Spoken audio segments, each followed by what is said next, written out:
does your inspiration for this come from? I know you mentioned that you've always dibbled and dabbled in it. Yes. But like, were you a little girl, wearing your mom's, jewelry and like, oh, I'm going to start making my own? Or how did that start for you? So I've just always been a very creative person. I have a million hobbies, from crocheting, sewing, painting, drawing. Okay. Like the works. It's sort of just, I discovered polymer clay like 4 or 5 years ago. Polymer clay. Yeah, and I just loved it so much. But honestly, earrings have been one of those items or accessories that I couldn't always wear because I had sensitive ears. But now that I get to pick and choose my material, everything's hypoallergenic. That's good to know. Nickel-free. That's really good to know. Great. And lightweight too, right? Because yeah, they that are weight light. sometimes is just bothersome and uncomfortable. Yeah, and when you've been wear. wearing earrings as long as I have, you don't want things too heavy. Yeah, exactly.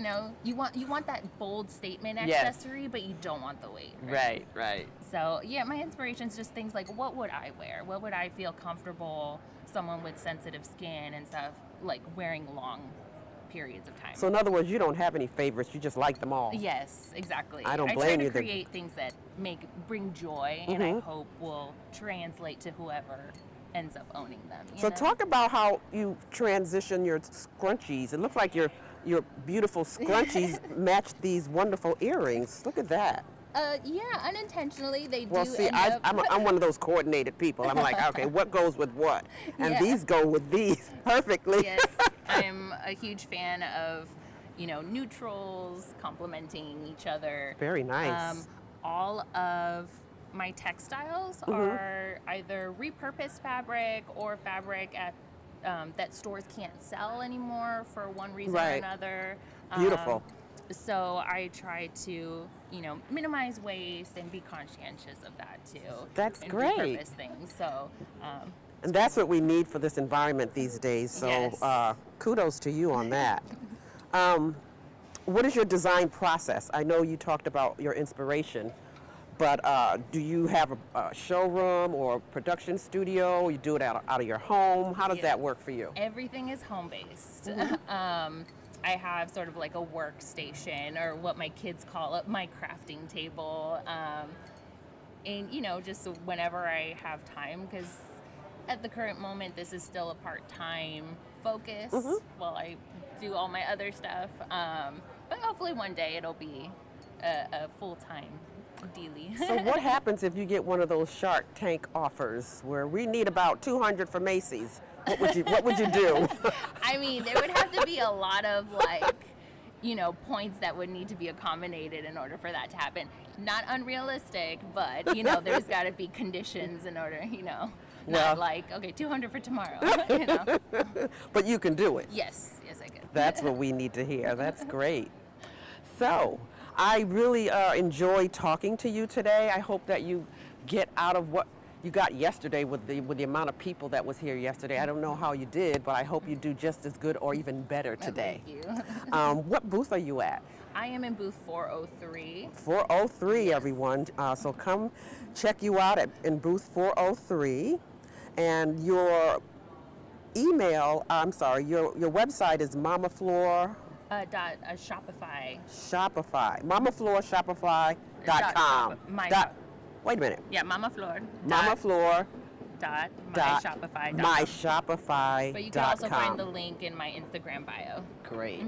You are so wonderful. You look great. Your hair is beautifully matching your earrings. You're excited. You got that ambition, and that's what we need. And you're really a good, entrepreneur that I can see. Thank you. So thank you for being here. Once again, Mama Floor by Carmen with Carmen Mendoza.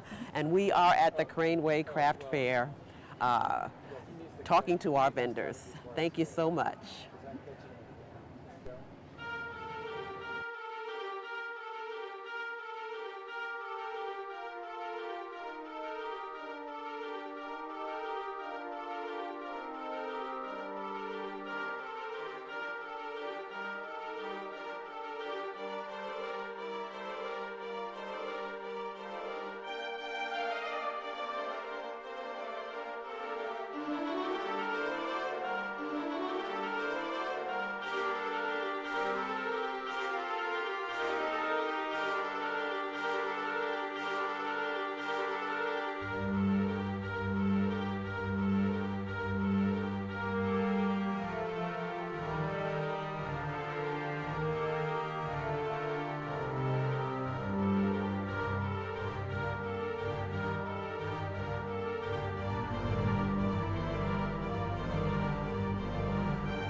Good morning, precious ones. Computrblu here for KPFA. We're here at the beautiful Craneway Pavilion for the Craneway Craft Fair.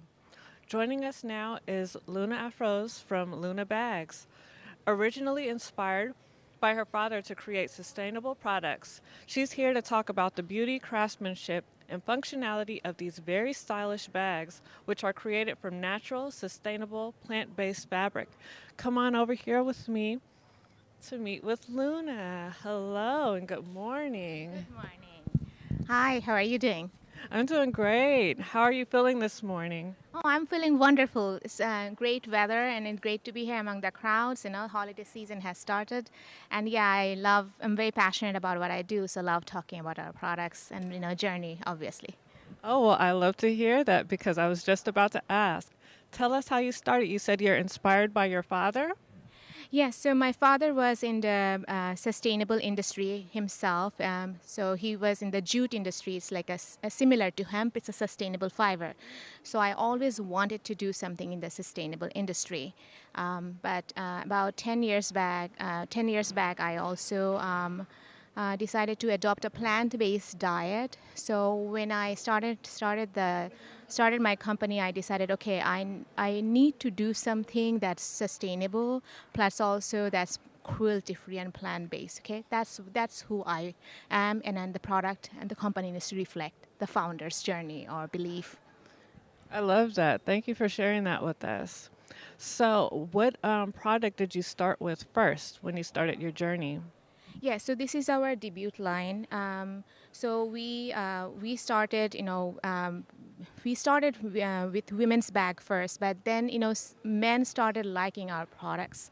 Okay, so we decided, okay, let's tweak the design to get both men and women attracted. So unisex was not our goal to begin with, but as the product evolved, I'm like, okay, that it makes more sense to develop unisex products. I myself, I like shirts that are created for men. I feel like perfumes, if I can combine men and women's perfume, that would be great. So that's my passion for unisex products. You and I are the same in that way. I like that. So, where should we start first? What bag would you like to share with our audience? Sure. I would like to show our backpack it has been our most popular product for a reason. It's very functional. So this is our backpack. Okay. So we focused first on design and craftsmanship, and we believe that as a founder or startup teams, we need to take care of the sustainability and cruelty-free aspect of it. So we focused on design. We just wanted to make sure customer falls in love with design first. They don't have to sacrifice for sustainability. So this is our backpack. So this is what we focus on functionality, but we focus on the fact that it has enough compartments so that customers can use it, but they don't feel like their products are getting lost in here. It has 2 pockets for a water bottle, and so even though this is a plant-based leather, we intentionally restricted the use of it only towards the trim because we wanted to focus back at that time on the recycled component of it. The canvas is made out of recycled canvas, and the plastic bottles have been collected from the shores of Haiti and Honduras, to clean up their environment. So everything we have done, we didn't want to create a product for the sake of the story. We wanted to make sure our effort was intentional. So this backpack does not it doesn't look baggy. It holds its shape the way it's designed and constructed. It's lightweight, and you don't have to feel uncomfortable taking it to work or school, and or a friend's dinner party. So it's flexible. So that's what we emphasized on: design, craftsmanship, and flexibility. I really like this bag. And I like the way that you said it keeps its shape. That's really important to me when I have a bag. And it fits a laptop as well? Yes, it has. This product and the tote, okay, is meant to be used for laptops. This has a specific case for a laptop, a specific pocket for a laptop. We have another product that's for, not for laptop, for tablets, but for inner city traveling. I can show you. Yes, please. Yes, please show us. So this is our convertible bag. Okay, so the beauty of this bag is that you can convert it. That means you can use it as a backpack or you can use it as an over-the-shoulder bag. Just like this. Oh, nice, nice. I love the strap design. Can we take a look at that? Sure. Look at how cool this is.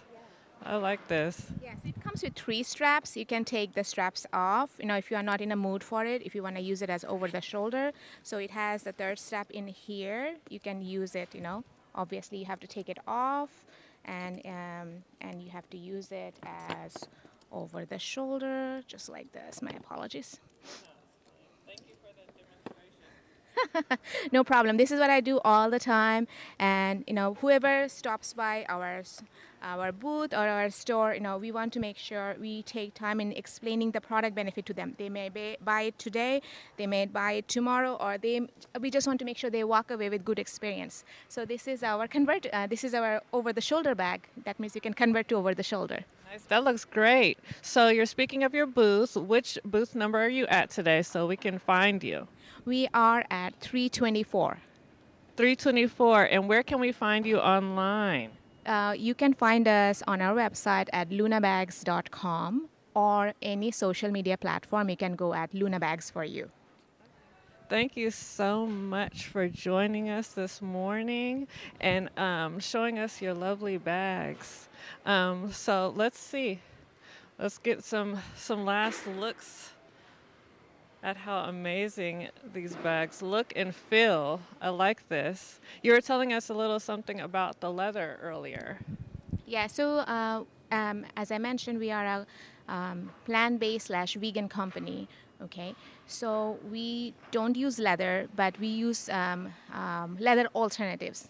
Okay, plant-based leather. A lot of people ask us, what is vegan leather? Okay, so we take time in explaining to them that something, an animal is not sacrificed to make a leather-like material that's called vegan leather or plant-based leather.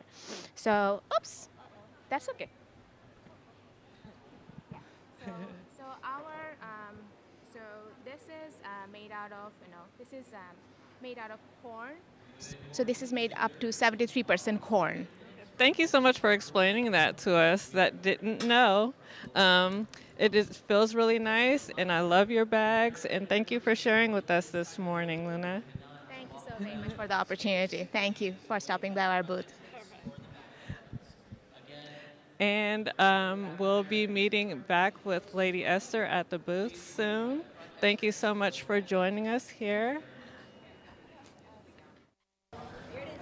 Hello, everybody. Hello, how are you? I'm doing great. How are you doing? I'm doing well. And who are we speaking with today?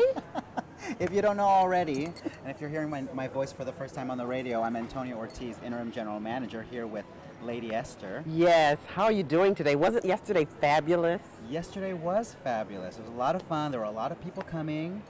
It was nice weather. Yes, the weather's fabulous. Even though I'm indoors, I feel like I had a lot of sun. Yeah. So, but you're in the shade here. I'm in the shade. Looking at all the fabulous artisans out here and all those Yes. wonderful vendors. I mean, it's amazing this year. It is amazing this year. I mean, I see new things. I mean, we come a lot of years, but Yeah. this year I found so many new vendors with new products and such innovation. I mean, like these people create some of the most, you can't even describe it really. Yeah. Some of it you can't describe, and unfortunately for those who are listening on the radio, We have to that's try the to challenge, describe it yeah. for We have to them. describe everything. So if you're watching us on video right now and you're looking at this beautiful ceramic and they're naming the colors, you're thinking, I can see it. Don't forget that we're also doing that for the people who are listening on the radio. Exactly. So we're going to go into how to follow us, how to watch this if you're not watching it on social media. But you can find us on KPFA Radio, 94.1 FM. You can also find us on the social medias on Facebook, at KPFA Radio. No, which one am I doing? Sometimes It's I do this KPFA wrong. Radio. Then we have the YouTube. Oh, we yes, have Twitter. On Facebook, We it's at KPFA 94.1. Yeah. Then on Twitter, YouTube, X, Twitch TV, it's at KPFA Radio. Yeah, we are all over the place. There's no reason for not to tune in. Yes, and for someone who's been working with Miko and doing On the Deck for over 2 years, or almost over 2 years, it's surprising that I still get it wrong. Ah, that's okay.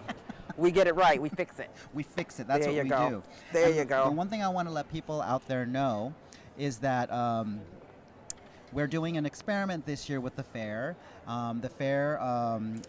So the difference is that we are taking donations for the station at the fair. And I'm here at the fair, and it was wonderful to see all these people coming in, talking about their love for the station, and also just making a donation to KPFA Radio. And it was great for me to talk to a lot of them. Some people had some things that they wanted to talk and discuss about, and others wanted to show support, and other people were just enjoying being outdoors on a beautiful day in Richmond. Right. And then the other thing about that is it doesn't matter how big or small your donation is. Any donation you want to give, we will be so appreciative of that. So, don't forget to stop by our booth. We're right at the front of the fair as soon as you walk in to the right. That's where we are. That is right. That's that is right. We don't have Santa today. Santa came by yesterday, so some of you might have missed him. Yeah, I but wonder was. I don't know if he'll be by today or not, but We'll it's keep our okay. fingers crossed. That's right. So we have a lot of shopping here today. There's something for everyone on your list. Do you have a special list of things that you got for some people this year? To be honest, I'm not a gift giver. Well, when we talk about love you languages, should give me something. What would you give me? what would I give you? Yes. But I'm not a gift giver. That's Well, not my, I that's want not a my gift. love. You find me a gift. You've known me long enough now to know what I'd like. Well, okay. If I wanna guess based off of what you're wearing, Oh. you're wearing a orange, greenish, yellowish scarf, a green top. So something that would be in the green family. I like green. Okay. And then I like pink. And I can see that you like shimmery I things. like bling, Right. as in So- the bling. Yes, yes. And are you okay? Because I usually into found objects, so things Oh. on the street. So But I think- I saw this homeless man. I was shopping, and he had on this two-piece. What do you call the people out in the army? A two-piece army with a camouflage. Camouflage, okay. And it was like this with the stuff on it. Yeah. And the pants was matching. And I was like, where'd you get that? And he said, I found it in the trash. Found it, yeah. But You it know- was so nice. You know what's funny? I find a lot of things on the side of the road when people, not on the side of the road, but when people are getting rid of chairs. So, And so I throw away a that's- lot of things. I try to declutter. And a lot of things that I declutter with, there's nothing wrong with them. I just don't need it anymore. Yeah. Right? Yeah. Right? So my aesthetic is found objects. Well, I'll take something that you found. So good bantering with you. We'll talk later. I think we'll talk later. Yeah, for sure. We Great. better. All right. So thank you, Mr. Antonio Ortiz, Interim General Manager for KPFA. Thank you, Lady Esther. All right. We'll see you soon. And we're going to keep it going, and we're going to get our next guest up to talk to, our fabulous vendor. And I know you're going to enjoy this one because I can't wait to talk to Fonzie's Artisanal Goods. And here we are, Mr. Alfonso Gonzalez. How are you doing? How are you today? Pretty good, pretty Yeah? good. How are you guys Look at all doing? this fabulous stuff you brought. Yeah, Tom, a little bit of everything. how's your day going so far? Pretty good, pretty good. Can't complain, Look at you, you're so handsome. Thanks. Oh my gosh, I Yeah, love too. the look. Yeah, thank you. And thank this you. is this what you work in? Yeah, it's what I work in. Usually, got to keep the wax off of me. Oh, it's nice. Yeah. Very nice. Thank you. Thank you. All right. Well, let's talk about your products. Let's talk about your company. Tell me more about Fonzie's Artisanal Goods. Let's start from the top. Yeah, definitely. I started Fonzie's Artisanal Goods 2 years ago. I'm gonna hit my 3-year mark January. 2 years. Yeah. You're my second vendor that's done the 2-year thing. Yeah. Welcome. Yeah, thank you. No, it's been great. I love it. I started because I loved markets and craft fairs, and I loved going to them, and I just loved the energy, and I loved seeing just everyone give, showcase their talent and their art. And I knew I always wanted to like start a business and showcase what my talents were. It's just starting can be a little intimidating. So I finally decided to just start, and I did, and I'm just been so thankful. And mainly it was also because I didn't see too much representation of Latinos in craft fairs, so I wanted to be that representation for other people of Latino background as well. And Is this your first time here? This is my first time here at the Craneway Wow, Craft Show. number 2 again. What do you think? How'd you enjoy yesterday? It's been so great so far. I just love the location, the atmosphere. Isn't it great here? Yeah, all the people, the energy is just so great. And then as a vendor, it was just amazing. Logistically, it was just so smooth. Are you in a great, what booth are you at? I'm in booth 616. Is that a great place? Yeah, no, it's great. It's Do you have good neighbors? Yeah, no, pretty good. Yeah, it's a bit warm, but it's better than being too cold. So you got to look around a little bit too, and you see what kind of people that you're rubbing elbows with. Yes, Right? yes. Yeah, no, I love I love to see that there's such variety here. It's so many different types of vendors showcasing what they have. It's really good. You can really see the quality. So why did you decide to start designing specifically? I decided to start with candles because I love candles. Who doesn't love a good candle? Oh. So many times I hear from my customers that they just have so many candles they need to burn through. And I focus on being as clean and sustainable as possible. So my candles, a majority of them I focus on these beautiful Mexican ceramics that are meant to be reused in your home. So after your last burn, you can easily clean it and use it as a mug in your home. It's gorgeous. Yeah. Look at the colors, the orange, the blue. Yeah. And this one is for the littler person. Yep. I can tell. Exactly. And here's or a big maybe that one. double espresso. Yeah, that's true too. And then this big pretty one here. And they're pretty weighty. So that Yeah. means the candle inside and the mug is a good mug. Yep, exactly. Yeah, I focus Very on nice. sustainability and the scents also on nostalgia. My most popular scents are agave and horchata. Oh, I use agave all the time in my Yeah. coffee. Nice. Yes. So that must be a really nice scent. Yeah. What's this over here that we That can one's talk my about? all-time top seller, my Palo Santo scent. Really? People just Palo love the Santo? Palo Santo. Yep. What does that smell Yeah, like? Can I Palo open Sa- it? Yeah, of course. It's like a woodsy, I love it. smoky, fresh type of scent. Oh my gosh. Yeah. It smells so good. Yeah, thank you. I would never, I'm one of those people, I buy these nice things and then I don't touch it because it's too nice. I've heard that. How do you entice people to actually use these gorgeous things? Right, I tell them, like, you want to use the mug, right? You got to burn through it. Yeah, you only live once, right? Exactly. And you do it and then you go buy some more. And you go buy some more and get another mug. Exactly. Give it as a gift. Exactly. Who do you, I think you kind of touched on it, but can you tell me more about your inspiration? Who inspired you? Who inspires you to do this, to keep going, to keep creating? Where does your inspiration come from? I guess that's where I'm going. Yeah, my inspiration, it comes from, first and foremost, my mother.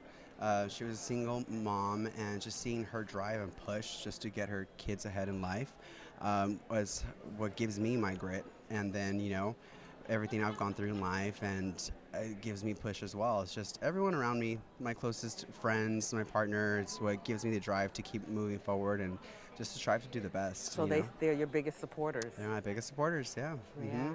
Family and friends. Did you start off with, testing on them?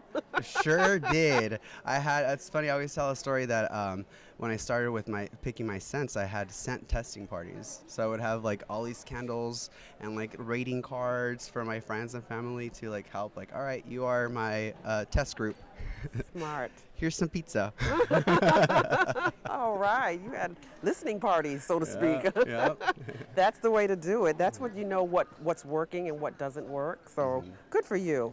Thank you. Do you have your own studio, or where do you work out of? Yeah, I have a operations space that also works as a storefront in the front of a space, and is provided by Micro Market Spaces in Oakland.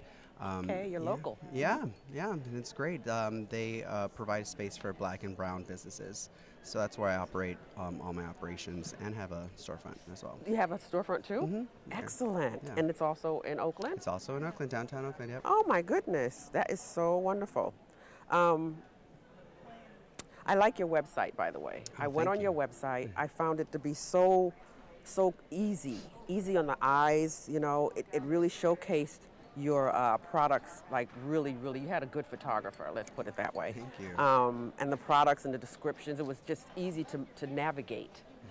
So how did you come up with, working that website so good, or you just passed the buck on that? No, I honestly, I did it all myself. You and did? Yeah, and in the beginning when you start, at least for me, I had to do everything.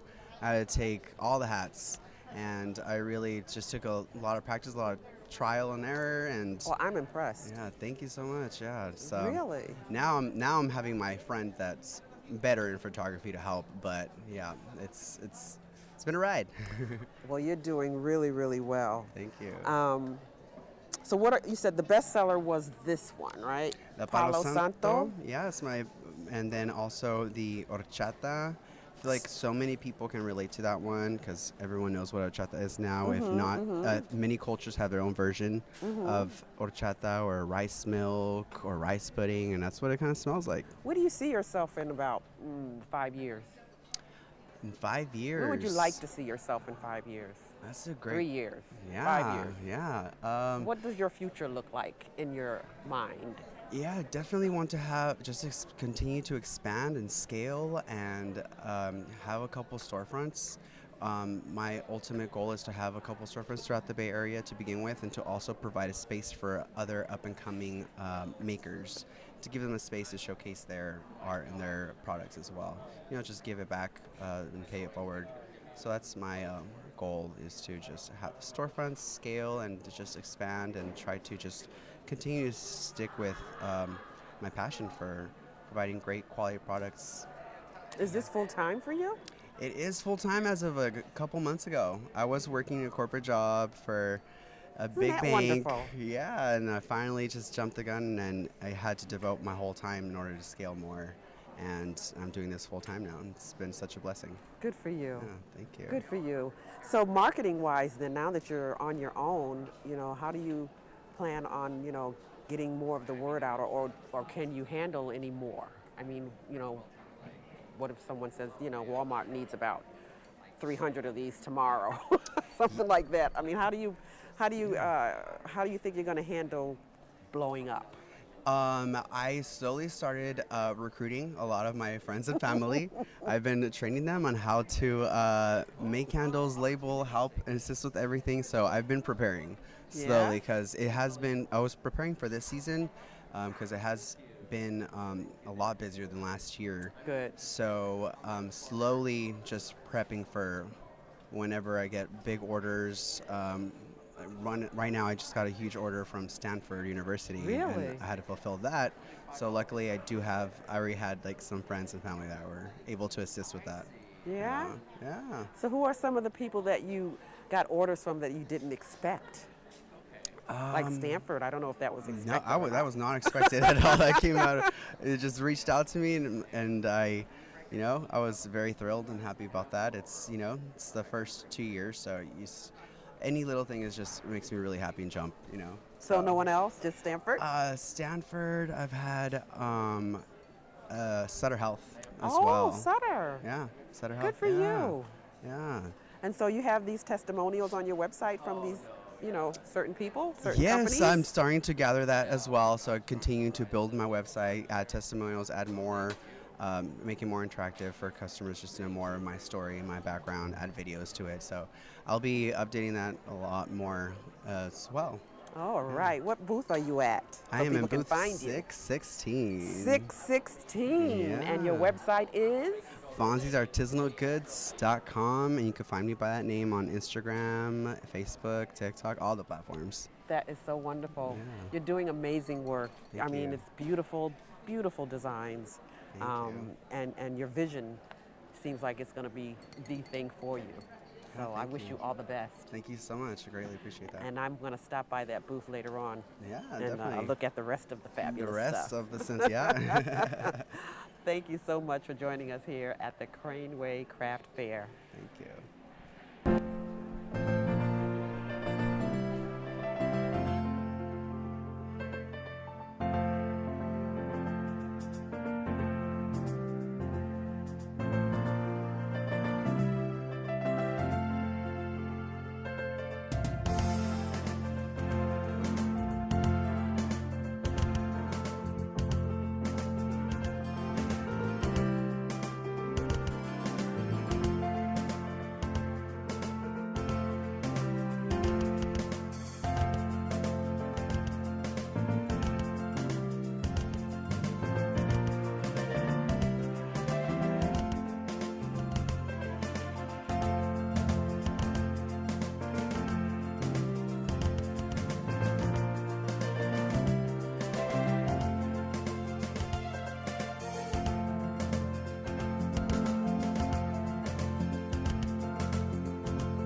Introduce our next artist. Her name is Vajanti Maladi, owner of Art by YJ. She studied fashion design in India, then learned batik painting when living in Singapore. She now creates beautiful, ready-to-wear clothing pieces, accessories, artwork, and home decor with her original batik paintings on them. I'm so excited to be here at her booth. Let's go check her out right now. Good morning. Good morning. I'm so happy to be here with you and to show your booth. Can you tell us which number booth we're at? We are at booth 714. So make sure to come here when you come to the craft fair. So tell me about how all of this started. I'm a textile and fashion designer by profession, and when we moved to Singapore, I've been doing silk painting for 20 plus years.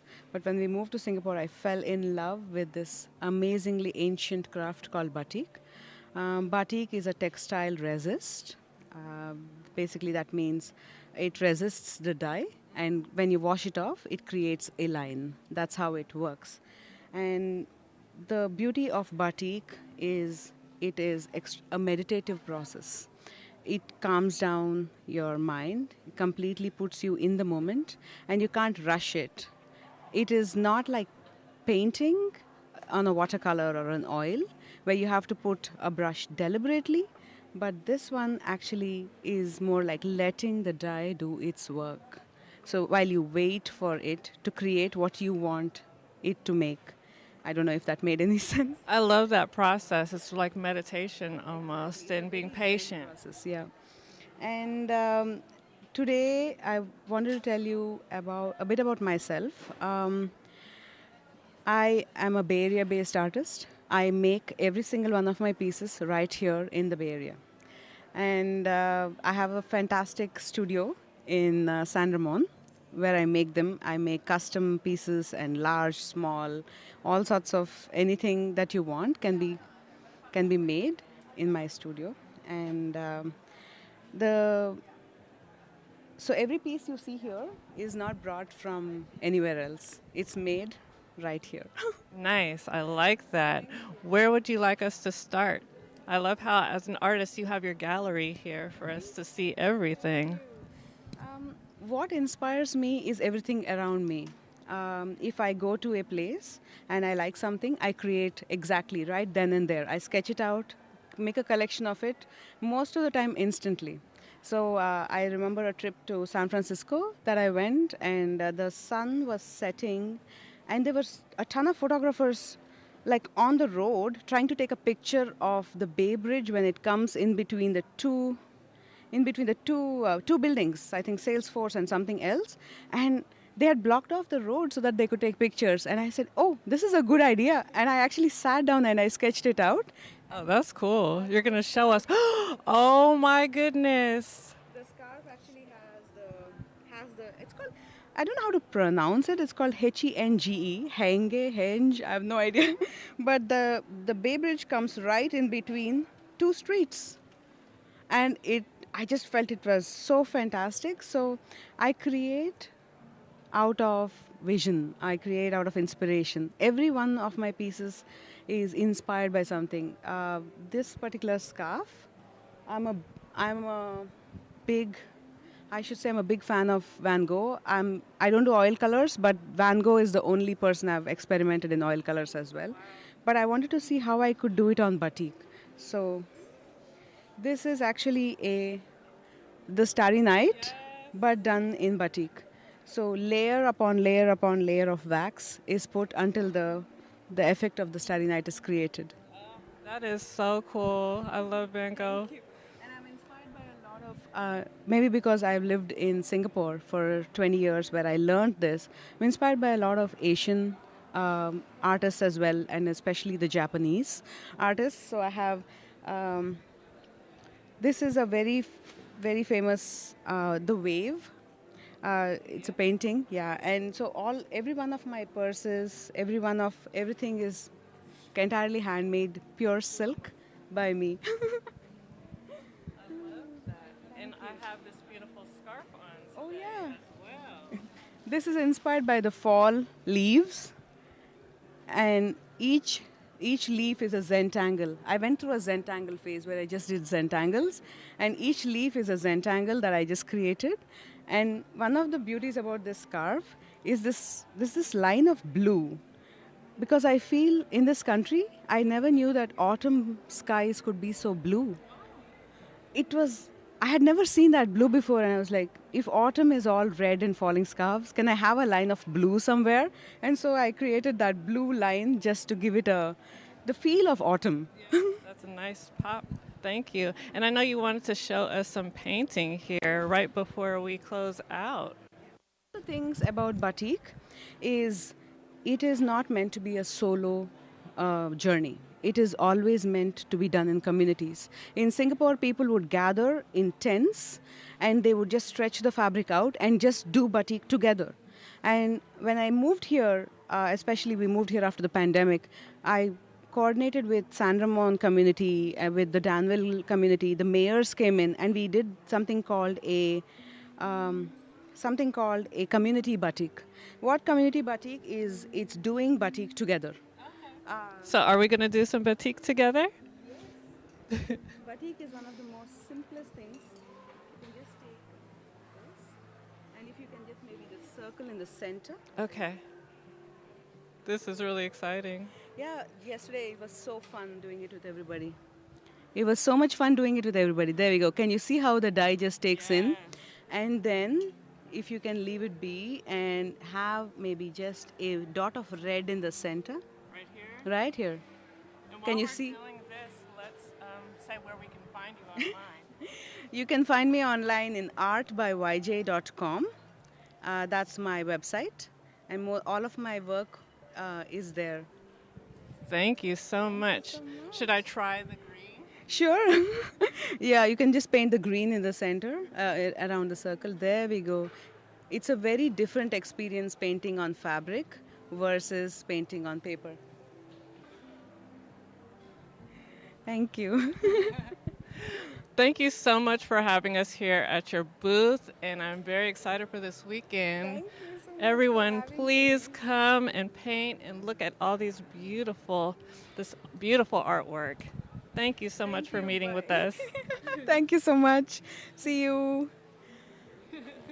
I'm here at Craneway Craft Fair. This is Lady Esther, and I'm going to welcome Miko, our supervisor, production supervisor on this immaculate show today. Hi, Miko. What's up, Esther? How How's are it going? you? I'm good. How are you? Oh, I'm happy to see you here. Yeah, in the good. seat. We're gonna be having such a great time here. Thank you. Oh. I just wanted to let everybody know. I wanted to tell you we were having some technical difficulties here, so I wanted to just update everybody what was going on. Oh, okay. I just wanted to let everyone know that we've been doing such a great job of putting together our production here, working on our simulcast. It has been amazing. Yes, it has. We planned for it for 2 months, so we did a lot of rehearsing and a lot of a lot of meetings for it, and it's been great. But just so you know, what is it that Outkast song? You can plan a picnic, a pretty picnic, but you can't predict the weather. Exactly. So we were having some internet issues, and they were really serious, so they were Yeah. affecting the broadcast. So just if anyone is curious about that, of why we had any buffering issues or something like that, Bear with us. Yes, bear with us. But Yes. just, I know at KPFA, we've really been working really hard to grow our social media program, our video. We really want to move forward into 2024. Yes. We've been doing a lot with the KPFA Best of podcast. We've been doing a lot with our social media. It's been growing a lot. Oh, it's huge. Yeah, I'm really super proud of it. We do a lot. We really do invest a lot in it, but like I said, sometimes things just don't go as you plan them. We're here at the beautiful Craneway. Yes. And Doors are about to be open. the doors are about to be open, but we're having an internet issue. Oh, no. So that was affecting our broadcast. So that's what was going on. But in the meantime, we've been having such a good time, and I just wanted to let you know how great of a job that you've been Thank doing. you. And I also wanted to take this time to introduce one of our other great hosts who are going to be here, Cinnamon SugarShoes. So I'm going to leave because I just wanted you guys to know what was happening in the update. Great. And Thank you for that. I'm going to have CS here come here and hang out with this beautiful outfit. You want to switch with me? You want to tag? Sure. Okay. Yay. Okay. Thank you, so Miko. much, Miko. Hi, Good Cinnamon morning. SugarShoes. I'm loving you all over. Am I allowed to say that? Yes. Oh, you're even. Oh my I got gosh, a little bit you of glitter did it. on, because You it just did it. it's this time of It's year beautiful. it just I falls love from it. the sky. Yeah, and I just love it. What can I borrow? What can I take with me? Well, I we'll really make want a deal. this. We'll I make want a the deal shirt. at the You end see, of I the like day. How does green. that? Yeah, I like she's, green. She's all over the shirt. She's all over the shirt. She told me yesterday. I want the shirt. So you excited today? I am. They just opened the doors, and people are starting to come into the pavilion here, which is it's really amazing. I haven't been here in a long time. It is amazing. Did you walk around a little bit and see some of the have walked. vendors? Yeah, Amazing there's a lot of stuff. amazing stuff.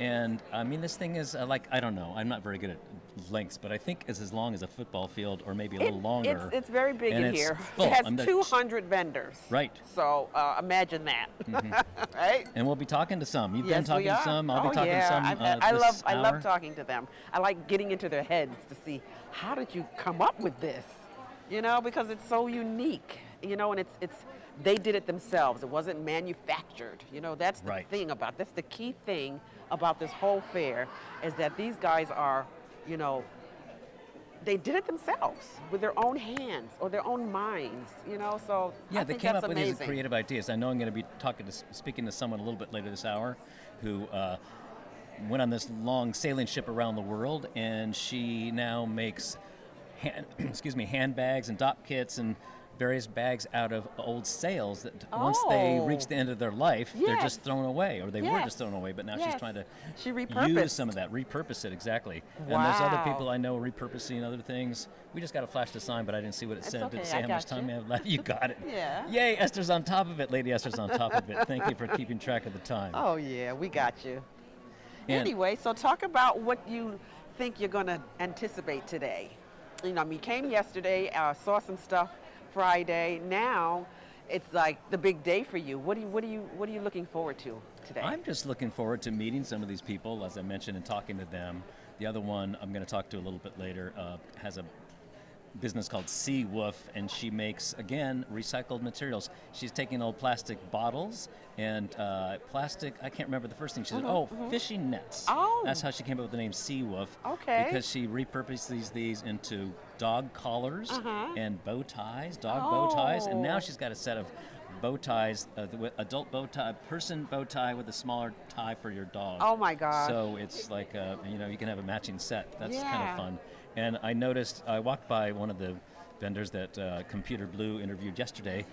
All these, she's made all these, a whole garden out of crocheted, like knitted and crocheted little plants and, little plants and little potted plants and things like that. Yeah, so that's amazing. And I've seen all kinds of incredible pottery plates. I and just all had these some here, vibrant colors. Yeah, it's amazing. It is amazing. And it's hard to describe it.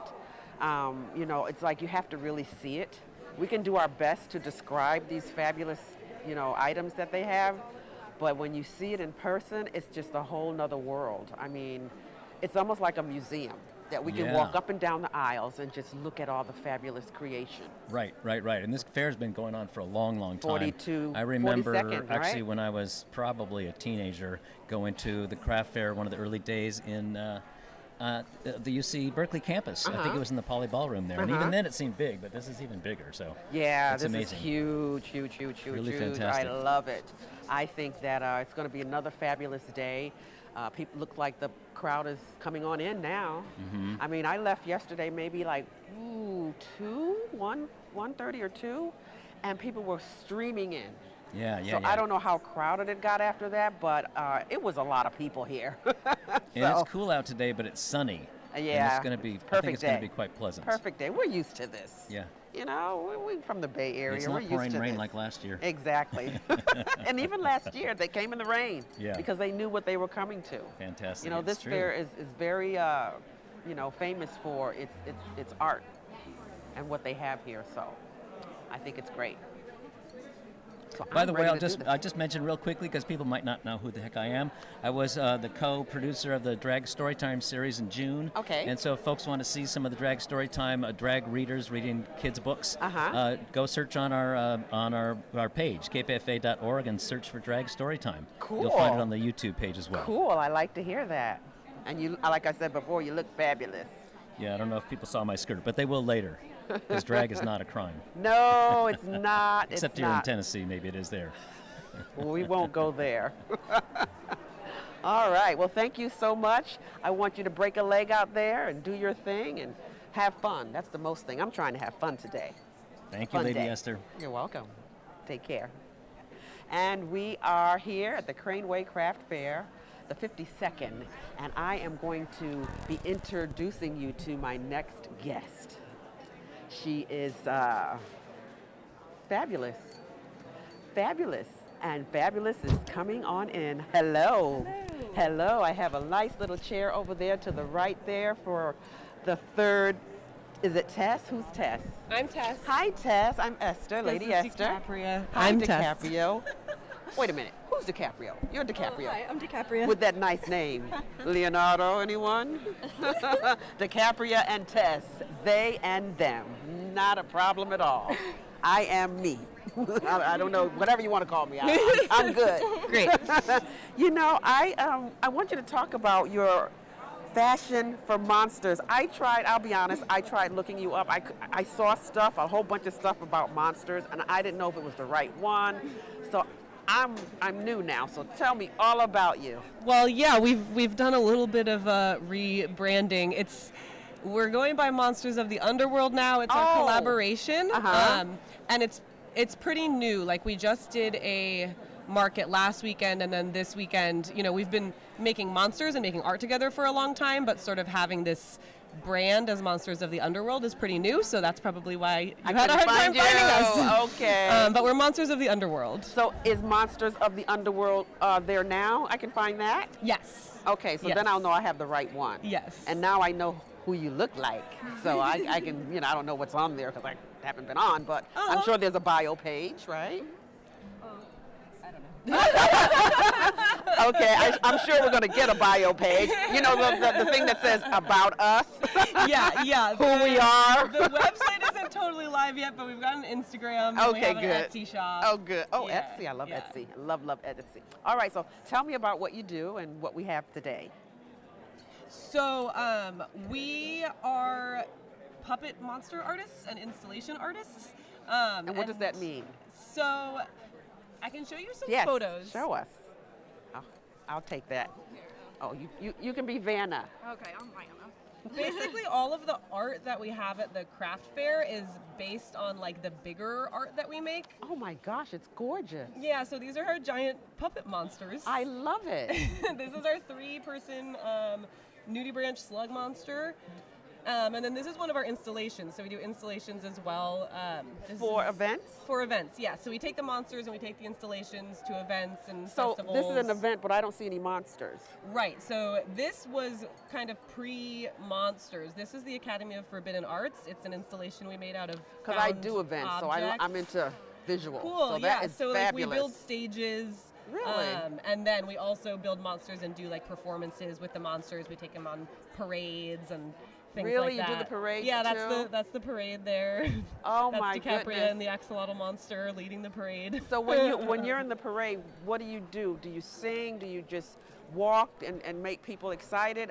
How if I saw you coming down the parade, what would I see? Yeah, well, so before the parade even starts, we do like monster embodiment exercises because we want to get all the people who are participating in the parade like into their monster selves and Okay. out of their human selves. So they become So one they with the become monster. One with the monster. Talk about Thriller. Yeah, how does their monster move? What kind of noises do the monsters make? Oh, I love it. You know, and we'll have like somebody with a mega. We had a couple people with megaphones, sort of like throughout the parade, to kind of like help it move along and get people chanting or growling and yeah. interacting with the people who are watching the parade. You should put that on your website.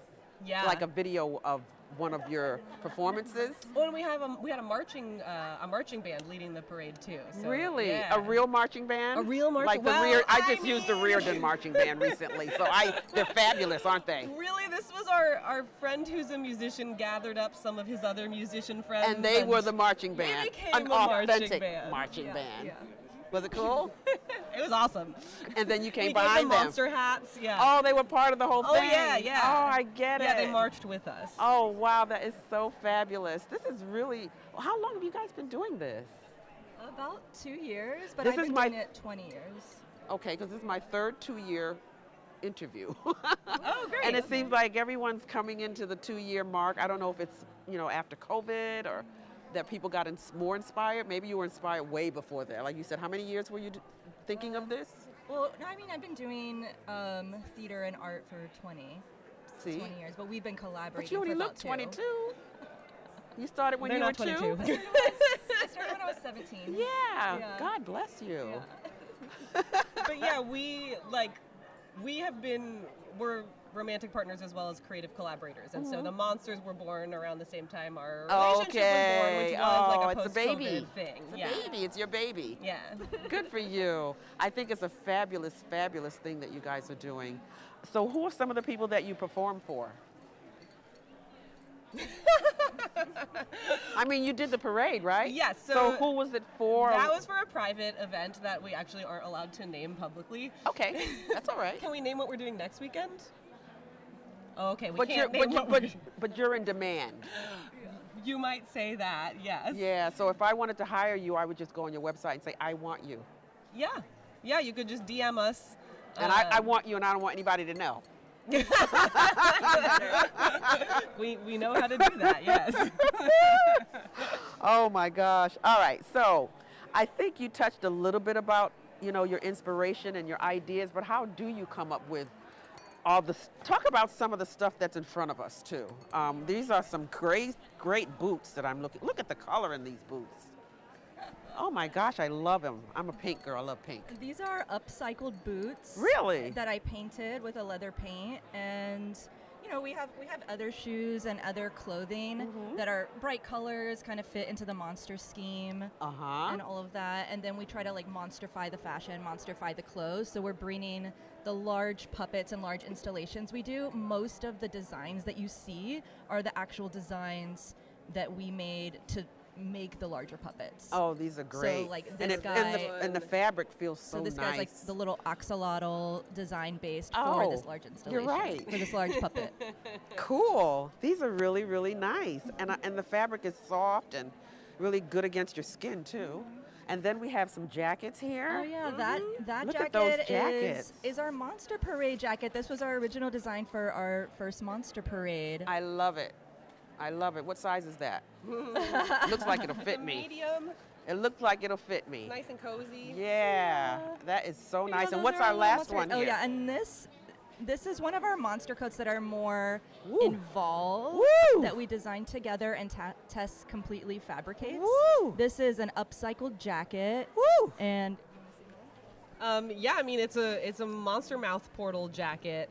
So all of our fashion and art is just somehow in the realm of monsters. This was kind of sort of based on a monster puppet we made too. We have this big mouth portal monster. So I was like, what if we turn that into a jacket, make it fashion? I love it. I love it. So what booth are you guys at? Do you know the booth number? I think it's 717 at in the last row by the water. And what is your new website going to say? What's it going to say? What is the website address? It will be monstersoftheunderworld.com. Monstersoftheunderworld.com. I love it. I think you guys are doing fabulous work. You have some more stuff in your booth that you couldn't bring, right? Oh yeah, our booth is full of crazy monster chaos. What are some of the best sellers over there? DiCaprio makes these awesome necklaces in lots of fun, bright colors. People really love those. I love it. Almost look like candy. We get those candy things we used to eat when we were little. Yeah, well, so these are resin gummy bears that are actually came from a 14-foot tall pyramid that DiCaprio made doing gummy bear stained glass light art. They cast 200,000 of these, and then these are the leftovers. They turn them into jewelry. Oh my gosh, where are you guys from? We live in Oakland. You're from Oakland? You're born and raised? Neither of us were born and raised here, no. I grew up outside of Chicago, and DiCaprio's from Miami originally. Oh, well, welcome. I'm kind of a, import too. I'm from the East Coast. Well, I think you guys got fabulous products. I thank you for talking to us. I hope, you were here yesterday, right? We were, yeah. What'd you think? Oh, it was As great. a first-timer. Yeah, it was great. It was really crowded. All the kids are really excited about the monsters. The kids pull their parents in. Really? They're like, look at the monsters. Oh my gosh. Yeah, well, because we have some of our actual monsters in our booth. The big guys are up in the booth. So the kids see the booth and they're like, oh my God. Or they see the gummy bears. The kids love the gummy bears. So it's really fun. So who are some of your best sellers? Who are your best customers? Or, I shouldn't say best, but the people that are most likely to I think that I want to come over here. Is it the kids? I think the queer community really likes our stuff. We're obviously a queer and trans couple, and queer folks see our bright, fun, colorful stuff and see us and I like it too. I'm not queer, towards but I that. still like it. And then kids You love open it up for all of us, anyone right? who likes color, anyone who likes things that are just kind of fun and playful and silly. I do. I think people who don't take themselves too seriously. Exactly, and that's the key. And you guys are just so beautiful, and your energy is great. You have that, that ambitious, just ambitious. And that's what we need as entrepreneurs. So I thank you for being here. Fashion for the underworld. Did I say it right? Well, it's monsters of the underworld. I got to get that and right. And we do fashion for monsters. Monsters for the underworld. Thank you so much for being here, Tess and DiCaprio. Have a great day here, and we will talk to you soon. Thank you so much. All right. Are we ready for our next segment? All right. Thank you for being here.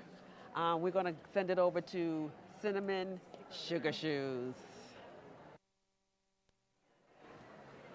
Hi, I'm Cinnamon SugarShoes at the Craneway Pavilion at the Craneway Craft Fair in Richmond, right on the Bay Shore, and I was the lead producer of the Drag Storytime series that was on in June. But we're here to talk about some of the amazing crafts here at the fair, and I'm here now at the Landfall Leatherworks booth with Emma Casey, who makes bags of all different types out of used or sales that have reached the end of their life. Emma Casey, welcome to the Craft Fair broadcast. Hi, thank you.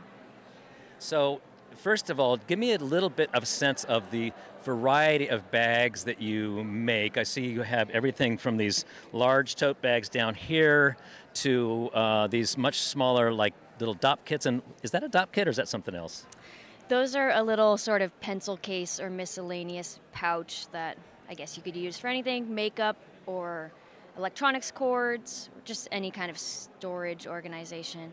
So yeah, I have a variety of tote bags of different sizes, and then I only started this about 8 months ago, so I'm running it completely by myself, doing all aspects of the business. So I don't have maybe quite the expansive variety of products that I would like to, given that I'm doing everything, but I have dop kits, pouches, totes, some smaller crossbody bags, and these ones have zippers and inside pockets. So it's a good blend. Yeah. Okay, fantastic. And what inspired you to, how long have you been in this business, first of all? Yeah, only about 8 months, so it's all still pretty fresh, and this is the biggest event I've ever done by far, so a little bit overwhelming, but... Seems like you've got a lot of, quite a variety of products for somebody who's only been in business for 8 months. Thank you. I appreciate that.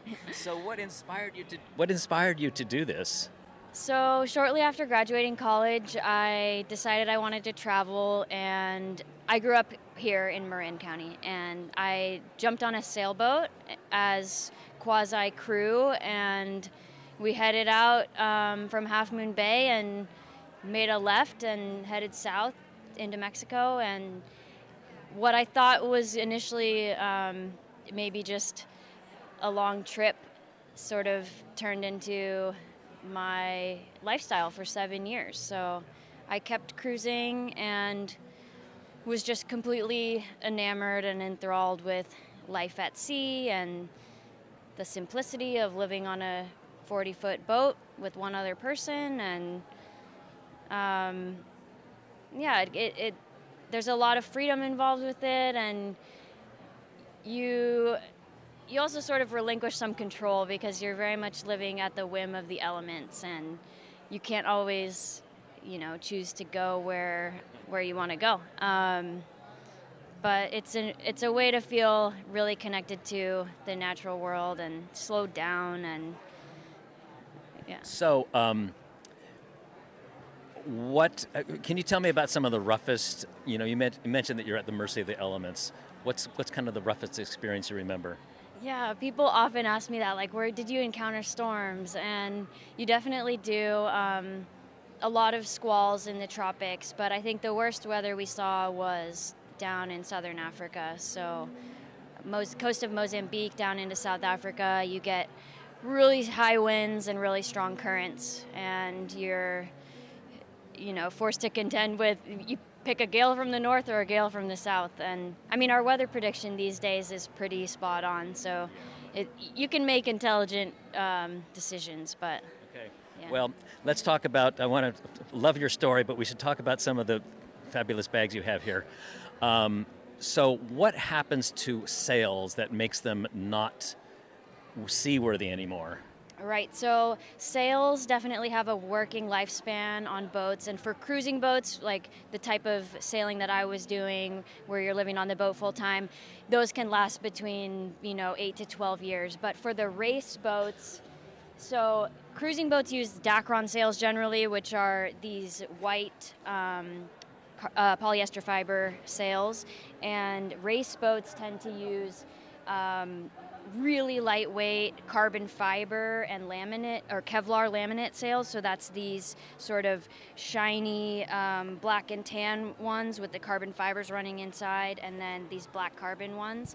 And they want the lightest weight so that they can get, eke out every 1/10 of a knot and with zero stretch in the fabric. And so those get blown out. Like in races, they'll shred, because they're really pushing them to their limit. So they all get thrown away. Every sail after it's sort of outlived its life, and they break down from UV exposure, salt, wind. All of those things are sort of working against them. So what do you do to repurpose them? Where do you find them, and what process do you need to go through to make them into bags? And by the way, I just want to pick one of these up. This DOP kit is incredibly light. I mean, well, there's nothing in it, but even so, it's like.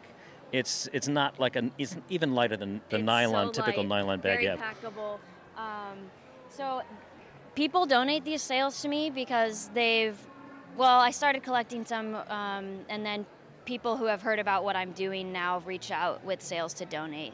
And I have an industrial sewing machine. You need pretty strong equipment to work with these, and I also combine leather with my design, so I have a lot of leatherworking tools. And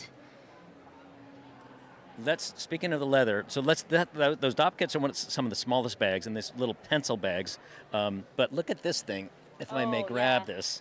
So this is like a big. This is an older sail. It has a bolt rope along the top edge, which was hand stitched on, and that's not as common these days. So it's actually kind of becoming more rare to find sails that have these kind of features.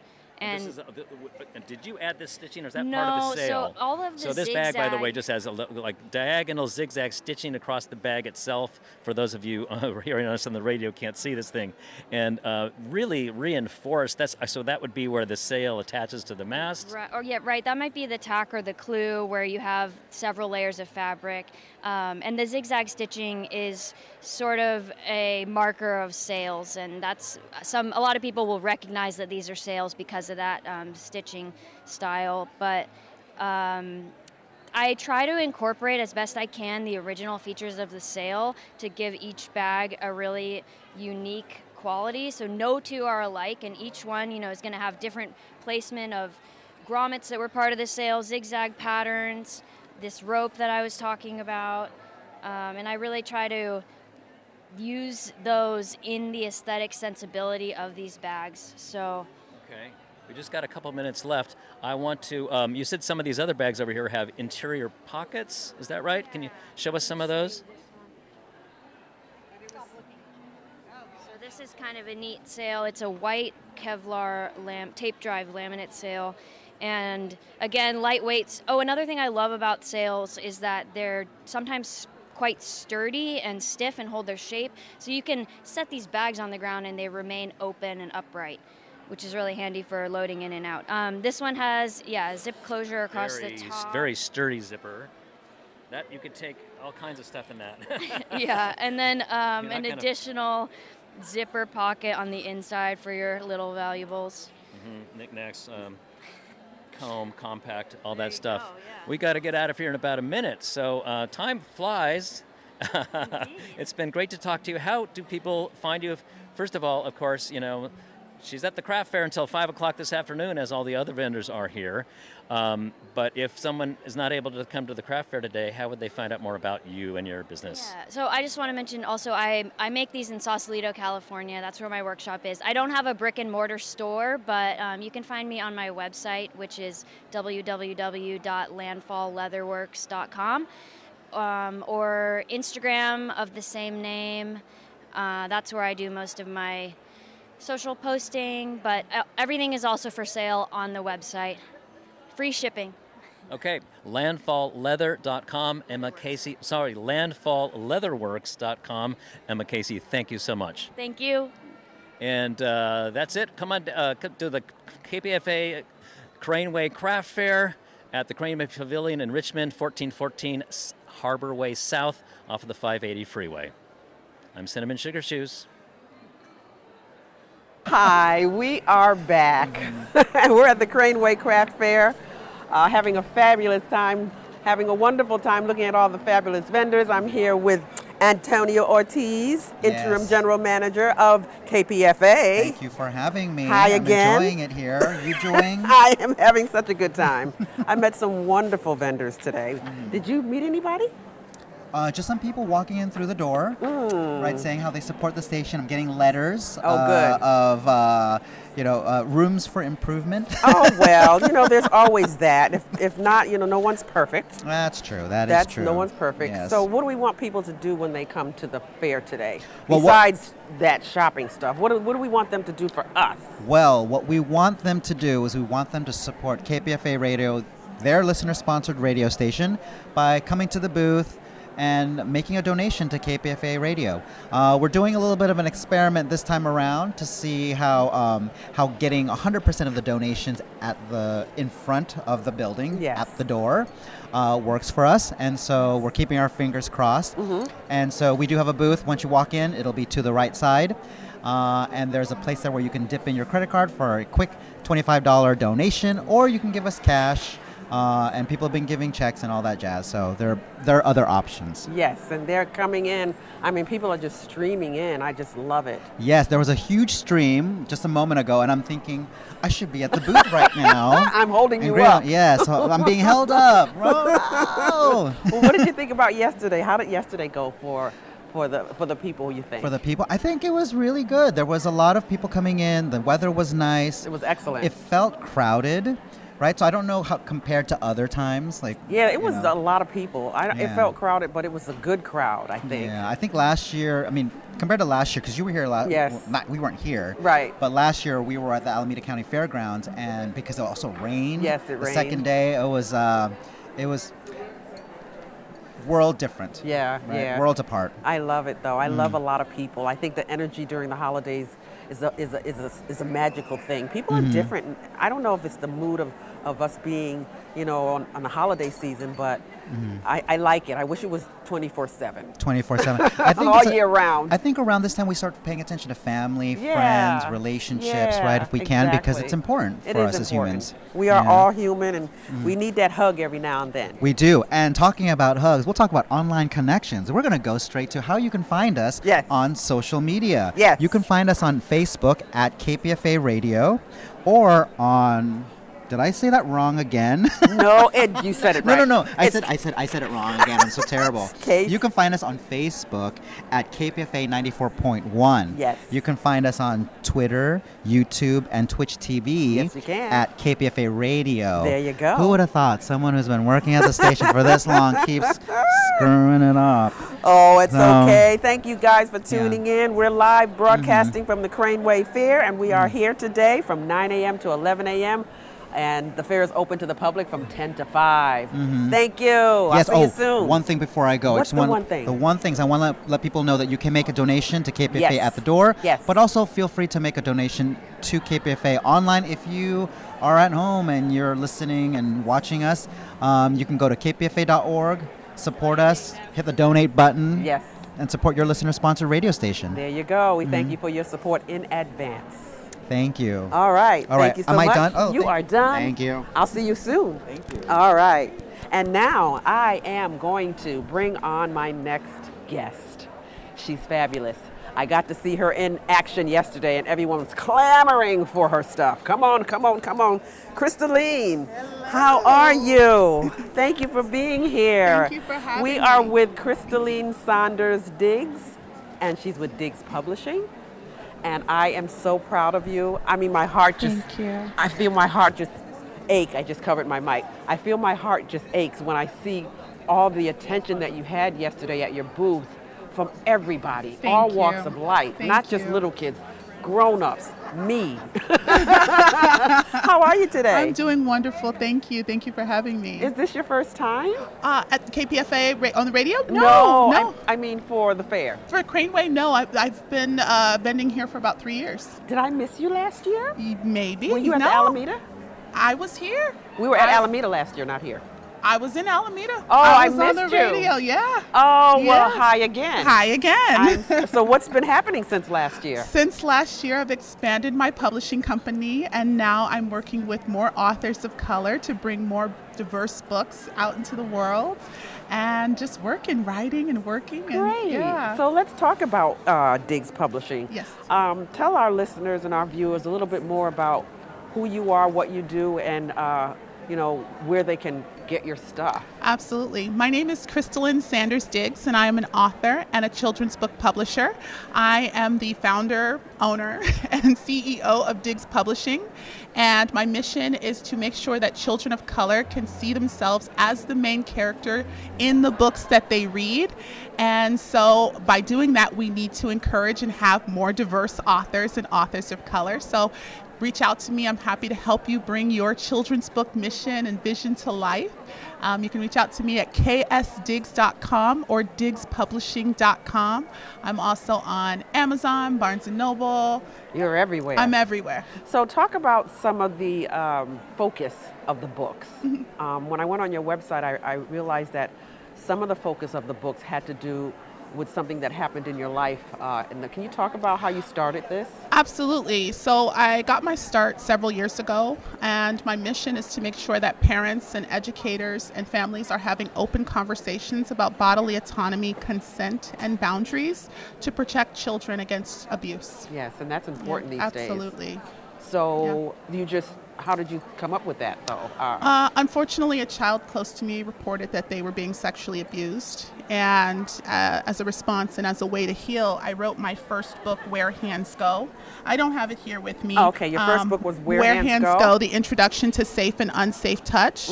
And then from there stemmed a lot of other books about bodily autonomy and just things that affect children, social emotional learning. Here's the ABCs of consent. So if you're hesitant to have the first conversation about body safety, start with consent. We can choose. We say yes or no. And then I just wanted to write books that build and lift children up and that were diverse in every way. I have books in Spanish because I believe diversity should not just be the color of your skin, but also be language and culture. And so this here is my latest book. It's called I See Me or Me Veo, and it's available now on Amazon, Barnes & Noble. And it's about the lack of diversity in children's books that we're seeing. The majority of children's books do not feature children of color as the main characters. Right. Unfortunately, it's less than 30%. The majority of children's books feature white children, unfortunately, as well as animals. And I don't think that that is, it's not what we see in this world. That's not the diversity that we see in this world. So this is how to be an advocate about that, the landscape that we're facing. And it's about a child who goes to the library, doesn't see any books with kids that look like him, and he makes a change. Yeah. They're beautiful. Thank They're all you so designed much. so beautiful, the colors. Thank you. How did you come up with a lot of these visuals? These are just very unique. Thank you. The little afro, is that afro? Yes, it is. Coily curly. Curly. That's good hair. I love bright, bold colors, and so does kids. They do. They absolutely. Like that too. And I love authors. I love illustrators. And so I stock illustrators. Oh, yeah? And I handpick the illustrators that I work with really carefully. And if I have a story in mind, I will hold it until I find the right illustrator to work with. Absolutely. That's like writing how you write a song. Some people, got to write the right song with the right person, the right, what I mean, collaborator. Absolutely. Good for you. Thank you. I am so, I don't know, I'm so proud and so moved by, seeing, business owners like yourself. How many books do you have so far? It seems like a lot. It's hard to say, but I'd say close to 22 books. Wow. Because you had it filled up back there. I was like, oh my gosh, look at this. Good for you. Thank you. What are your plans for the future? Plans for the future: growth, expansion, helping other authors bring their books and their visions to life, and just growth. I recently hired an assistant, so we're adding more people to the team. That's wonderful. Good and for just you. bigger and better things, absolutely. So what do you see as far as more book topics? Do you plan on writing more, or are you good with what you got? I'm always writing and constantly writing, coming up with stories. I have hundreds of thousands of stories. You've always. got a vault. I've got a vault, writing every day. And I encourage you, if you're a writer, if you're dreaming of being an author, write everything down. Take notes, write it in your phone, write it on a piece of paper. I'm constantly writing. So when did you start again? Several years ago. Yeah. You didn't have that inspiration only just 2 years ago. It had to have been in you, as a child. It's always been in me. Even outside of the abuse part of how you started the first book, I can see that you're a creative person. Yes. So when did that creativity start? How are you inspired to do this? Because it's more. It's plus that, but it's something else, I see. It's perseverance and it's dedication. Creativity is just natural within me, but I've been through so much trauma. I've been homeless. I've been a former foster youth. I'm a first-generation college graduate. I have several degrees in criminal justice. You make me even more proud. Thank you. So I've always had perseverance, and I've always been determined, but now I'm mission-based. And so pouring all of those stories into books that inspire and encourage children is just so rewarding to me. So you do this full-time? I'm full-time. Since when? Since January of this year, full-time author, publisher. Yay. Yeah, took that leap and You're my been second very one. blessed. I've heard this today. God bless you. I Thank wish you all the best. Thank you so much. Oh my gosh! What are you gonna do though? Can I borrow one of your degrees? Surprisingly, they all come in handy. I know. I'm sure it helps a lot to know what's going on. Absolutely, but it helps with my mission and my advocacy. Yes. Yeah. Oh well, we are so proud of you. Thank I you think so you much. are simply the best. Thank you. What is your booth number? Let's tell everyone. I am SR Bay. SR Bay. That's different. I'm just right against the wall over here to the left. And what is your website? ksdiggs.com. On Instagram, author K Sanders Diggs, or all things Diggs. You can find me on TikTok and Facebook. Great. Yeah. I hope you have a great time today. Thank you. I hope you had good stuff yesterday too. too. We were sold. A lot of books were sold out. Oh, a lot of books. You were hear sold that? out. You got to get to those books, and if you can't get to them, online. I can sign your books on the spot, so come down. Oh, that's so wonderful. Yeah. You're just beautiful. Thank you. Beautiful spirit, beautiful, product. I mean, it goes together. Thank you so and you will do well. I hope you remember us little people when I see you on Oprah. No, I appreciate the support of KPFA. No. All right. Thank you so much. Thank you so much. Crystalline Saunders Diggs. Thank you so much. Crystalline. Crystalline. All right. Thank you so much. We are at the Craneway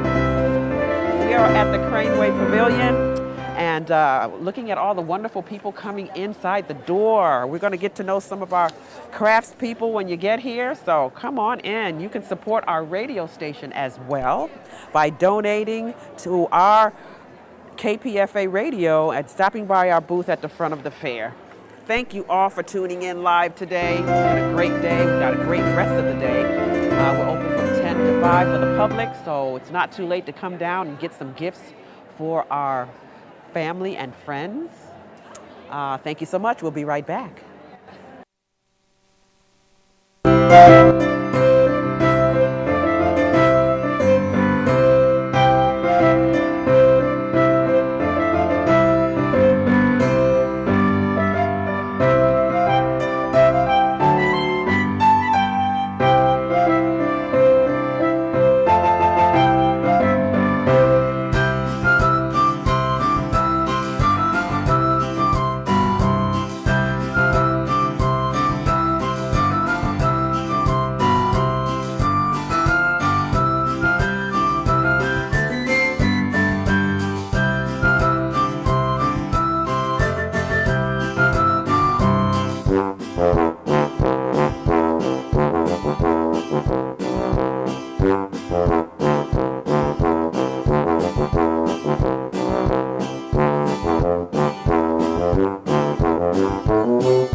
Craneway Pavilion in Richmond, California at the Craneway Craft Fair, which has been benefiting KPFA for over 50 years. And I'm here with Kirsten Setterstrom, who owns this company called Seawolf, and they make products for pets out of recycled plastic. So Kirsten, tell us a little bit about Seawolf and how you happened to found it or start it. Sure. I have a background in sustainable product development in home textiles and apparel. And during the pandemic, I decided to get a puppy, like a lot of people do, and realized how much junky plastic stuff there is for dogs. I really wanted to have an option of leash or a collar that wasn't made of something just cheap and disposable. I wanted something that was beautiful and long-lasting and sustainable. So I found a way to make yarns out of recycled plastic and organic cotton and started the company that way. So I design all the patterns. Each of the leashes and collars have 6 different patterns available. Let's show some of these. Sure. David, if we can pan in on those, David. Sure, and they all have 2 patterns coordinating, like a floral, sort of Mary Mecco floral print. Lots of them are bright and colorful. And of course, on the radio, you can't see these, so we'll try to describe some of them. But sure. The fabric, the feel of this is so smooth. It surprises me. What makes it so smooth? Oh, it's a combination of the organic cotton and the recycled plastic. So it's actually the plastic that's in there that gives it a really soft hand feel, and it's very gentle against the dog's neck, so you don't end up with any chafing around their fur. A lot of dogs get hot spots from collars that are too tight or too abrasive, so these alleviate that. And then I have matching coordinating bow ties that are made from organic cotton that slide onto the leashes and the collars. And I also have bandanas that do the same. Sorry. Before you go too much farther and faster, I want to just try to describe some of these collars. So they're like, this one has like multicolored stripes of different widths. It's a kind of a sort of primary colors, but not too hot, I would say. Yeah. And this one is kind of sort of reminiscent of flowers, and this one's like fruit, like tangerine shapes. This one is sort of a southwestern diamond inspired by a yarn dye, like a traditional southwestern pattern. And the final one I like to call just floating leaves. It's sort of a teal, blue, and green with multicolored leaves on top. And then beautiful. I have a coordinating pattern on the back, so when the leash flips back and forth, you see the 2 patterns. Great. Okay, so now you are talking about bow ties. What got you into making bow ties? I design all the patterns myself, so I either hand paint or create on the computer each of the patterns, and I decided after I started the leashes and collars, it would be nice to accessorize the dogs and give them something extra to make their ensemble. So now I make the bandanas and the bow ties, and they match back or coordinate. So some of them are exactly matching, like exactly the same pattern, and some of them are something that coordinate in a color that looks nice with it but isn't exactly the same, like a polka dot that goes with one of the stripes, for example. And you were telling me earlier that you now have bow ties that there's one for the owner, and I'm making them for humans. Let me just and for hold the this up for a second. What do you think? Should I swap it out for the red one? I don't know if it goes with what I'm wearing, but it's really fun. That one is how would you describe that pattern? I'd say this is like a traditional little checkerboard, and it's in red and white, has little green sort of olive shapes, and I've actually hidden a couple little paw prints in the pattern, so it really has a dog flavor or personality. Tell me a little bit more about your commitment to environmental sustainability. I mean, I am constantly shocked by the amount of plastic that's in our world, even with all the talk about the big plastic, what's that thing called in the middle of the sea? You know what I'm talking about, the big bog. And yet, it seems like more and more packaging they keep putting more plastic in stuff, even when we're talking about it. So you started with, there's a story behind the name of the company, Seawolf. Seawolf started because some of my leashes and collars are made from recycled fishing nets and textile waste. So the fishing nets actually come from the sea, and some of the plastic bottles are harvested from the sea through an organization called Healthy Seas organization. And I am a member of 1% for the Planet, which is the organization that helps fund climate change initiatives. So I donate 1% of my total sales every year, which, as a non-profitable company is very expensive, but I do that to give back. They have a minimum that you pay when you're a small company to give back and make sure that I'm doing my part, not only with selling product that's sustainable, but also donating to an organization that can use my funds to be a bigger change. Okay, that's fantastic. That's really wonderful. So we've got, is that 6 minutes left you're telling me? Okay, good. We got plenty of time. I was looking over to make sure we hadn't run too long. We haven't talked about the bandanas yet. Sure. We have the matching bandanas that are made in the same patterns as the leashes and the collars. They slide onto the dog collar very easily with a little, I'd call it a little tube on the top, so they can wear it directly on their collar. So they come in 3 sizes: coordinating prints, tangerine, the floral, the Southwest diamond. And then I also did want to highlight some of my toys. So my toys are actually full of actual sheep's wool that I get from the European Sleepworks company that makes mattresses here in Berkeley. So they sell me the scrap wool, and then I have toys that I make out of. So it's a fish shape, a big long fish, and this fabric is my dog. This fabric comes from Guatemala, and it's made from recycled denim. So they actually use the yarn that falls on the floor when they're manufacturing denim to make new yarn and weave it into these stripes, and then I make it into the dog toys. And then you can use Pezzy Pet's treats and just put these little treats into the nooks and crannies. So I'm tucking those into the little areas once I folded the fish up, and your dog works to get that out. And I think your own dog was getting very excited when he heard that squeezy noise. So how long have you been a dog person? I've always been a lifelong dog person. I grew up with dogs, grew up with Labradors like Poppy. And actually, we give this one to her. That's great. And again, for folks who can't see this on the radio, what's your dog's name? Poppy. Poppy is just going after this little dog toy with a squeaky thing inside, and so a little snack as well. And they are, compared to the leashes, they're the least bright things, but they're very handsome. They're like a denim. Denim, like in a light blue and a I guess you'd call it just blank canvas, a white. Exactly. And then I do things for cats also. So these are cat toys. I call them catfish. So they're shape of a fish. They're striped, almost like a French-style sardine, and I sell them in boxes of 3. So they have organic catnip inside and wool, again from the European Sleepworks company. So those are my cat assortments. As a cat person, I'm happy that you have something for cats. Yes. I know my company is called Sea Woof, but I actually do have cat things too. Give me Sea Woof and Meow. Exactly. Yeah, we need to change that. For folks who aren't actually coming to the fair today, how can they find out about Sea Woof and all of your products? They can find me at seawoof.com, which is SEAWOOF.com. And I'm also on Instagram at sea_woof. SEA. Okay. So let's just remind you folks that we're at the Craneway Pavilion in Richmond, California, 1414 Harbor Way South. Take Harbor Way South from the 580 freeway if you want to come down and see what's going on here. It's a beautiful day. I'm looking out at the, you said, Kirsten, this is your first time at the craft fair. What's your experience been like so far? How was yesterday? Yesterday was a banner day. It was one of my best sales days that I've ever had at any event. I mean, it's a beautiful event. There's so many vendors with so many different things, all kinds of artisans, great things for gifts. A couple of us that sell things for dogs and pets.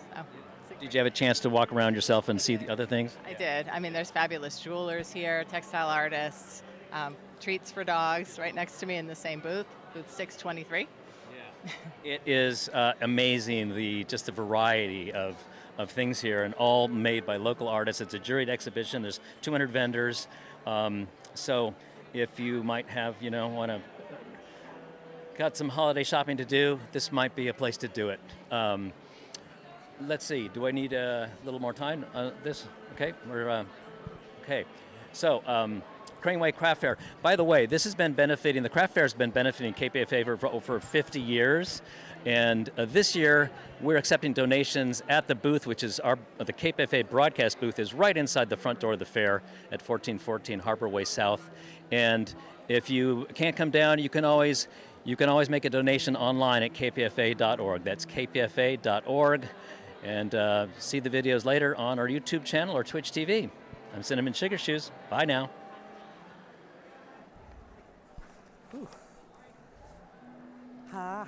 We are back. I'm so excited. Look at all those people coming in here. Yes, throngs and throngs of people. Yes, the I see them party's just beginning. It has, and I see them hanging around the booth and looking at some donations coming to the station. Oh yeah, Wonderful. that's what we want. Mm-hmm. We had a fabulous 2 days here with all this vendor recognition and excitement. And I want to thank you all for taking some time to join us and also support KPFA Radio. Remember to check us out on our social media platforms, Facebook at KPFA 94.1, YouTube, Twitter, Twitch TV, Twitch TV at KPFA Radio, and X, I'm not sure what X is. X is the new Twitter. It's the new name for Twitter. Okay, Yeah. well you guys know what I mean. You know what we're talking about. So we want to also give some special thanks to our fabulous, fabulous crew. We could not have done any of this without all those people in the background who are making things happen. Yeah. So I am going to say thank you with a big star for 2 fabulous days of, making things work. So our KPFA crew and talent here at the Craneway Craft Fair, we're here yesterday and today. They're still working. I want to thank especially our executive director, Antonio Ortiz. Thank you for your leadership and your guidance. Yes. I want to thank our production supervisor, Miko Tolliver, for putting up with all of us, because there's a lot of personalities here, with a lot of demands, and a lot of technical issues that she's managed to handle, very well. So big shout out to her. Our technical director, Peter Stickney, equally as fabulous as well.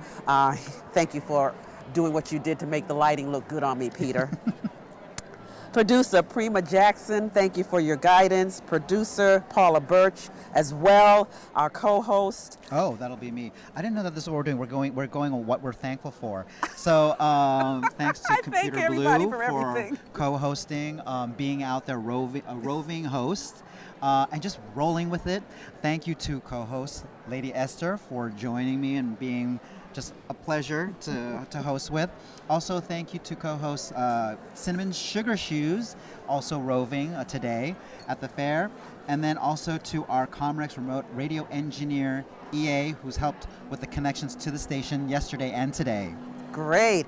And not to forget, roving video producer David Flores and graphics tech Jess Hutchinson, our teleprompter operator, Mr. Clayton H. Peterson, production assistant Maya Alford Hill, Jess and Clayton's tech support Paul Garber, live board op Friday and Saturday was Rod Akil, and live board op for Sunday today Jose Gonzalez. Yes, and then just going back to David Flores, I want to say thank you to Berkeley Community Media,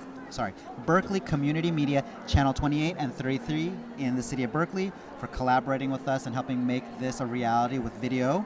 Also, I want to thank the Craneway Pavilion staff, Crafts Fair producer Neve Lionheart, who's been putting this together for the past few years, Director of Operations Christopher DeRoca Quincello. Sorry. You got it. Sorry, Quincello. And associate producer. It's Quincello, sorry. Jacob DeRoca Quincello. Yes. And for the music credits, we want to say thank you to,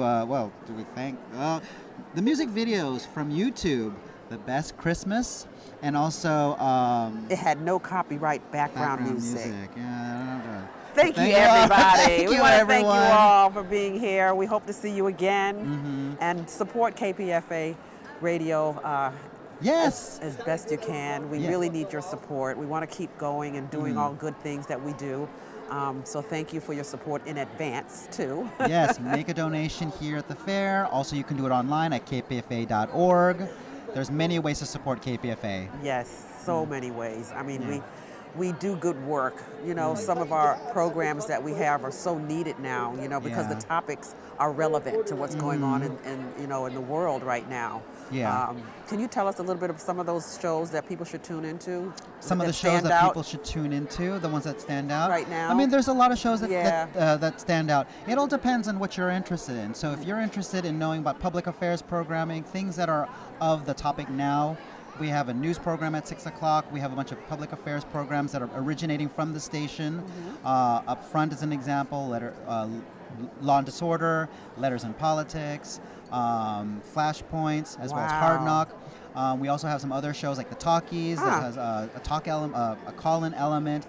Also, we have Against the Grain that's produced at the station, and we have a ton of other shows that are done that have volunteer host producers, and we have 60% music at KPFA. So if you love hearing music, check out all the different genres of music and hosts that we have at KPFA. And you don't have to worry about timing. You can go on there and it's already on. Thank you so much. Happy holidays. Happy holidays. From KPFA to you. We love you and thank you for everything you've done for us and going to do. Be safe. Thank you.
Thank you.